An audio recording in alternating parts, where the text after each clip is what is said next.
ciidamada booliiska magaalada Las Vegas ee cariga Mareykanka oo baadhaya kiis kufsi oo lagu soo eedeeyay xidiga kubadda cagta ee Cristiano Ronaldo ayaa codsi ay ku dalbanayaan dhiigga hidda-sidaha ee loo yaqaan DNA-da ee ciyaartooygaasi waxa ay u direen wadanka Talyaaniga oo ay ka aasaasan tahay kooxda waqtigan u dheel Ronaldo ee Juventus.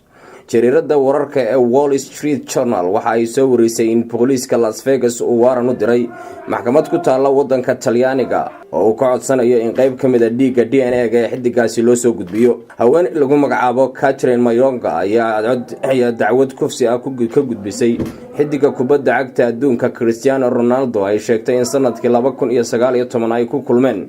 hotelka Palmas iyo makhaayada Casino ee ku taala magaaladaasi Las Vegas. wararka qaar ayaa tibaaxaya inuu jiray heshiis ku saabsan guri uu rabay in Cristiano Ronaldo uu ka dego Las Vegas oo haweeneydina ay ka siinaysay lacag gaadhaysa 75,000 laakiin aan la isku afgaran heshiiskaasi. saraakiisha booliiska Las Vegas oo kiiskan wada ayaa sheegaya inay sugayaan jawaabta waarankan ay u direen mas'uuliyiinta Talyaaniga oo ka dalbanayaan qayb ka mid ah dhiigga DNA-da ee laacibka Cristiano Ronaldo